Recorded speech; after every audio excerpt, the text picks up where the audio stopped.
Snell's World says Sabine is the new Rey. I wouldn't say quite that bad, but I can see where you're coming from. And with that, let's break into this Ahsoka business here, because Planner Aspect says Filoni logic baffles me. The Hyung, I don't know, droid was only in 3 episodes of Clone Wars 11 years ago. He doesn't know any of the characters, but is in Ahsoka. Well, evidently everybody knows who 3PO is too, even though they've never been introduced as far as I know. But and 3PO is kind of a big deal, even though he's treated like shit constantly in the other films. Ahsoka's just another season of Rebels. Is that right? Pretty much. So all right, nap time.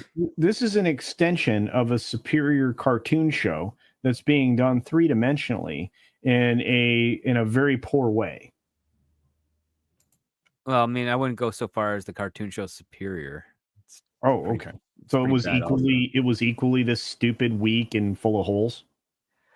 From what I can remember, it has some points where it holes, but the other part too is the only advantage I would say the Rebels had is there's a little bit of a charm to it that this show can't capture.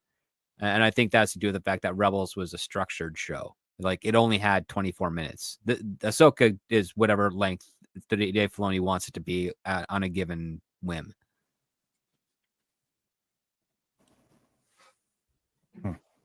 Okay. I just can't get into the Ahsoka show, and they gave us nothing to get into. That's the problem, right? I would say so, yeah, because I have to say I feel completely freaking lost in it, because I still don't know what the hell is so special about Ezra. What I will say is that I liked how he basically said, "No, I don't need no lightsaber. The Force will guide me." That was basically pretty cool, because what he used then was martial arts with yeeting, and yeah, that was cool. I didn't mind that. That was like the cool thing. But beyond that, I still don't know what's so incredibly special about Ezra. But apparently, he has been gone since before the events of Episode 6, which only makes me more confused about where this all fits in the timeline.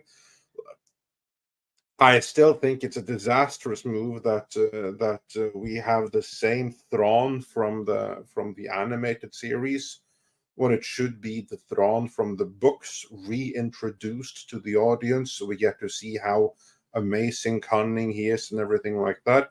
Instead, we see a stupid writer trying to write a smart character, but the writer cannot write anything smarter than he is himself. Star example here is there's a situation in this episode where Thrawn's side clearly loses and are outmatched, and they're like, "Oh shit, we lost," and he's like, "No. In my mind, this is not a loss, because at least they didn't come for us directly," is basically what it amounted to. And this was supposed to show us how clever this guy is, who was able to see, well, at least they didn't come and kill us all, as somehow a strategic win. It was the stupidest piece of shit I'd ever seen.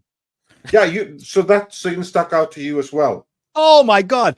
First, luckily what I've got is more time, because as I wrote on my Twitter account, I just needed time to take all the furniture out of my living room and put it onto my Death Destroyer, and there's still the credenza to go. Just keep her busy until we get the Recame put on board and my dinette set. Then we'll be able to go. It's like, she's got this from my tiny point of view, like, what the fuck? You're lost in a different galaxy. You've been there God only knows how long. I don't know, because they haven't told us. So there must be some time. But now apparently time is something of a scarcity, because he's trying to get out of paying rent on the planet, so he's like bailing. I mean, if they thought they were going to try to show Thrawn as some kind of strategic genius, he only came across as something a stupid person thinks is a genius. Like, oh, hey, I'm just going to flip the situation that is clearly to our disadvantage and present it from the other point of view and say, yeah, well, now it's to our advantage. Like At least Oh, we it's had. just At listen. least we have time, dude. If there was one thing you ever had, there was time. But not just that. He's got a destroyer. What is that shitty little vessel that Ahsoka has going to be able to do against the destroyer? Like, it is the dumbest thing in the world. Now, she's going to Han Solo it and latch that ship on the back of the Star Destroyer so Right. it goes back to the normal galaxy because there you go. That's what's going to happen. It's going to be fine. It's going to be fine. She's going to go on a spacewalk with her weird space helmet thing, and she's gonna go to town with her lightsaber. The destroyer. Yeah, she's going to take that lightsaber to the destroyer. Believe me, I mean that her lightsaber can cut through that destroyer like butter. So the only thing it cannot cut through is other women. Yeah. Well, not just that, but they let Shin go. Like it did. I felt like I was watching an episode of the Austin Powers. Dad, just kill him. Kill him. Dude, I'll do it. It's insulting to Austin Powers. I don't know what Austin Powers did to deserve. So there's this moment in Austin Powers where Dr. Evil, rather than just killing Austin Powers right there, instead he's going to transfer him over to the room with the sharks in it. And his son is going, Dad, just kill him. Like, here, give me the gun. I'll kill him. So Shin is right there. No, we will let her go. Why? And then the other sequence is Baylan.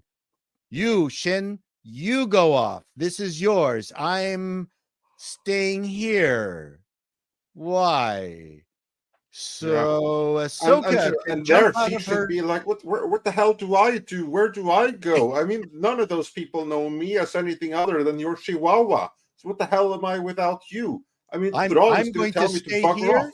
I'm going to stay here and wait for Ahsoka to jump out of her vessel that's flying at 600 kilometers per hour and just land on the ground here, do a couple of somersaults and stand up and fight me with the extra training she did at the beginning of this episode with her tape, her videotape of Anakin training her, and that which was so painfully bad to watch poor what's her name, Rosario.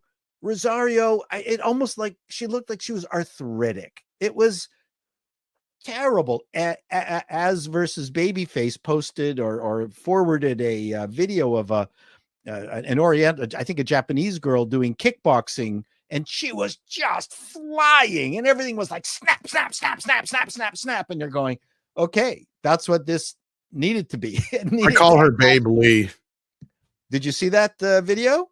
Oh man, was she good? And it's like the female Bruce Lee. It was like, holy shit. And I don't blame Rosario. This is who they cast. She did her best. I feel sorry for her. You know why I feel sorry for her? Because the series is called Ahsoka. Yep. And she's barely in it. To the extent of which there is a lead character here is Sabine Wren. Now, of course, well, don't you see the pattern? You do a Boba Fett show so Mandalorian can be the lead. You do a Mandalorian show so that other chick can be the lead, and down the line. See, but that's how it works. What surprises me here? Guns. Yeah, because we are used to basically male characters being the ones that are used to lure audiences in, and then the bait and switch comes, and it's this woman that you're supposed to follow instead. But Ahsoka already is a woman, and instead it's a bait and switch because this is the Sabine Wren show. But the only cool character here is Ray Stevenson's Baylan Skoll. He's absolutely only one that's any kind of interesting at all. And that's because of Ray Stevenson. I'm just glad, just because culture does have to leave us, guys. He's got to head out. And Script Doctor in about 10 minutes. About 10 minutes. Yep. Yeah. Well, Culture, thanks for joining us today. It's a pleasure to have you as always, and I'm glad to see that you're slightly less red today. Yeah, orange culture bad. So thanks for having me as always. Do check out today's video. It is interesting indeed. It's about the fake authenticity of Bob Iger and a certain educational platform. And awesome. It's goodness. So have a great one, guys. See you soon. Bye, Red Okay, Skull.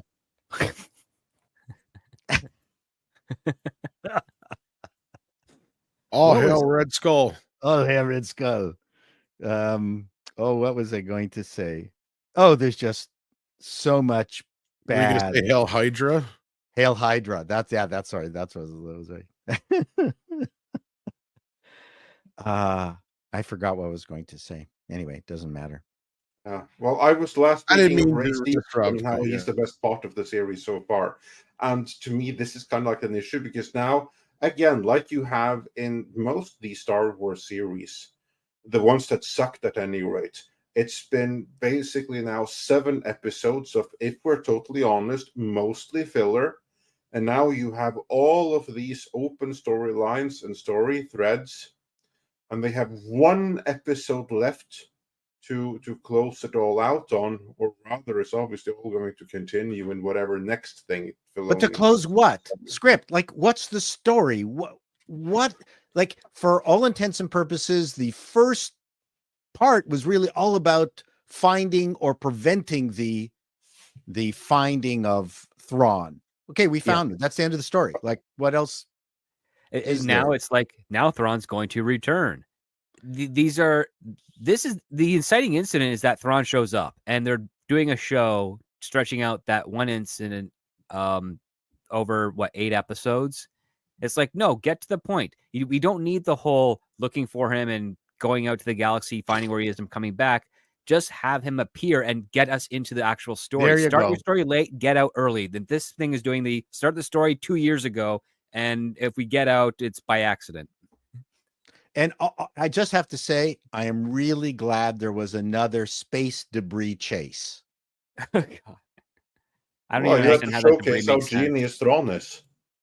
I can't tell you just how thankful I was. Yet another Star Wars of any kind with chasing through. And oh my God, poor Rosario is like, Yeah, she has no clue what she's doing. no clue. There's just I like the ship is doing nothing. Like and it's flipping around and doing. It's the most embarrassing show. I did better work when I was doing Super 8 videos back in the 70s with my chums. I'd love to watch those. I'd be more interested in seeing those than. And all those mines did nothing for the whales. It's just like, okay, we're gonna leave now. Like, but no in the whale previous died. episode, he goes, "Destroy the whales." But I Yes. guess the ASPC would have been really mad. And what happened to Morgan? Like, she's a witch, but now it's the red witches can only do stuff. How come he didn't turn to her and go, well, what are you feeling? Like, she's no longer a witch anymore? She's now no longer has a purpose because she brought herself to Thrawn. It's not go find the where is their vessel, witches? Okay, we're going to triangulate them. They're in there. Now then they just start firing to them, and somehow the blasts from the Star Destroyer is able to go through and around all sorts of endless debris. Yeah, they're conveniently still in the line of sight from that giant ring. Right. To shoot into another ring that even when they fly out of it, it's like, yeah, we're still not going to chase them. Just send a squad. And those stupid ships that were chasing Ahsoka's vessel, they were like constantly missing it. Like, and then when what's his name, Hu Yen or whatever the robot is called, yeah, when he was flying it, he never took a direct hit. No, never even shot back. No returning fire, nothing.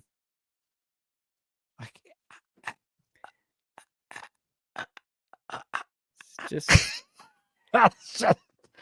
it feels to me like he's a Second City sketch writer, and each scene is just a sketch. But it has no punchline. No punchline, nothing. But it's like, here's this thing, and that we're going to do that. Then we're going to do this next sketch, and those stupid shell, those RVs. So here's the thing: the shell creatures did nothing. they're primitive, but they're so advanced. They have hover technology for their caravans. Correct. Like they'll fly. Like I don't understand this. It's like, okay, they're nomadic. They don't have weapons, but they can have flying vessels. So Hover vessels, yes. Anti-gravity vessels.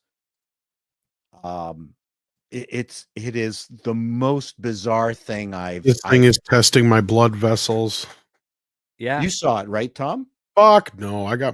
I watched Hogan's Heroes. They're probably better off for it. Did you watch it, Andre? Did you watch Yeah, I this? did. Oh, yes, I did. Yeah, I saw it. And, anything to add? Like we're well, lost. as I said already, what I was left with, and this was mostly from Thrawn, that this is exactly what you get when you have someone who is stupid trying to write someone smart. Yeah. And they can't do it because you can't write a character who are smarter than you are yourself. And so the only thing that Thrawn could do that he could try to make come off as smart was to have a situation that's blatantly obvious to everyone is bad for him. This did not go as planned. He's losing resources. He's losing people. And then to show what kind of a tactical genius he is, just flip it on his head and have him say out why it's bad to him, but in a way that makes it sound like it's good for him. I was like, oh yeah, well, we completely lost all those resources, but we could lose them. Oh, well, oh yeah, well, fine. She completely annihilated those forces, but at least she didn't annihilate us. And my favorite, as we both said before, well, at least we have time, which is like the one thing he certainly was not in any kind of rush of whatsoever. It's like, yeah, well, at least we were able to load up this thing here without her coming here to fuck us up. It's like, let's just say that so far, I based on what I have seen, Dave Filoni's Thrawn is not a Thanos level threat. No. Yep. Oh no. Someone wrote a great Twitter post that he's not the Emperor. He's Admiral Prawn, and he just needs to be boiled so he turns red. Hey yo. I thought that was a pretty funny line. Admiral Prawn. Oh, you know what? Listen, this at least gives me some enjoyment as to it's like going to a carnival show. The other Star Wars stuff, Obi-Wan, those were utterly painful. Like I will give it that it's not a painful watch. As in, this could have been a hell of a lot worse when you look at what the people involved in making this have been done before. It could have been worse. And that's it is bad. Like it's just so bad. It's like I said, it saved Hitler's brain bad. It's just so enjoyably bad where he surprises you by it being so bad. You know, there's things where you can go, I can predict what's going to go on, but you can't predict what this sociopath is going to come up with. That's what's fun. Yeah, well, I will say it looks better than many other things. It's but true. To me, the big thing, though, the thing that really destroys it is that it's a continuation of all of the animated stuff. It's the same characters. It's the same storylines. If you have watched all the Mando stuff, which should be the only homework, you're still lost here. You don't know who the characters are. You don't know their relations. You don't know why certain characters are important. You definitely don't know why Thrawn is this big threat or anything, because all we've seen so far, there's nothing threatening about him. Why are they worried about this dude coming back within one destroyer? What's one destroyer gonna do? Yeah. And it's basically just a hanging Chad. It's just there. We're never going to really see it in action. If we do, it's the last episode. And what are they going to do? End on a cliffhanger? And That's what I'm could it thinking. be? And I have to say, I'm also really curious about what they're going to do with Baylan Skoll and the whole Ray Stevenson situation. Because the one intriguing character, the one really cool, intriguing character, is Baylan Skoll. And now we know that he has some plan of his own. He has his own agenda. And this was another thing that we were led to believe, that Thrawn is so smart for figuring out, like, oh, hey, we're short one mercenary. Where's Baylan Skoll? He must have his own plan. So he figured that out by his absence. Okay, that's something, I guess, but still, that is the single most intriguing aspect of this. And at the same time, you know that is the one thing that's not going to get any kind of resolution, because either he's going to die in the next episode, or they're going to have a big problem going forward, because Ray Stevenson sadly is no longer with us, and he won't be able to film any more appearances as Baylan Skoll. He'll just recast him as Don Cheadle. No problem. No, you know who they're going to recast him with, if anything? I mean, they could follow the tradition and recast him with what's his face from The Wire, and who played I was thinking you were going to say Thomas Jane, because he too played the Punisher. Yeah, I know, but that would be ironic, yeah. Yeah, well, that would kind of suck though, if they chose him. Oh, what the hell is his name? I have to look up his name here. It's the same dude who replaced him in the Italian movie that Ray Stevenson was filming when he died suddenly. Oh. He was recast in that movie, and he was recast by someone who has a long and proud history of doing last minute. Dominic West. In the Italian movie that Ray Stevenson was filming, he has been recast with Dominic West, and the movie is carrying on. And in Punisher Warzone, Dominic West was also the last-minute replacement as Jigsaw for Paddy Considine, who is the one that they originally cast for the role. That is, originally it was Dominic West they wanted, but then he wasn't available, and then they cast Paddy Considine. But then Dominic West became available after all, and then they fired Paddy Considine and went with him anyway. So it kind of was like a replacement. Now he's replacement for Ray Stevenson. We might as well carry on the tradition and have Dominic West be Baylan Skoll going forward, even though that's going to completely suck. Though not as badly as if it was Tom Jane. Would be a very interesting take, though, if they did that. That would be like the last flipping the bird from beyond the grave or something, I guess. Yeah. But yeah, he's the one interesting character. He's the one character you know we're not going to be able to follow no matter what. Yeah, and we still haven't learned what his goal is either. To stand there so he could be attacked by Ahsoka conveniently. Yeah, he does a lot of standing. I think I'll just wait here so a random plot element can be executed. Oh, yeah. A whole new meeting to hurry up and wait. Wow.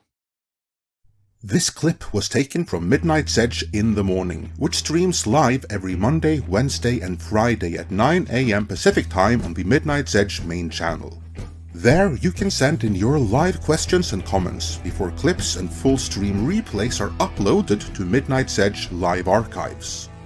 We are also on Twitter, Rumble, Odyssey, and Facebook, so smash that like, help share, subscribe, and join us.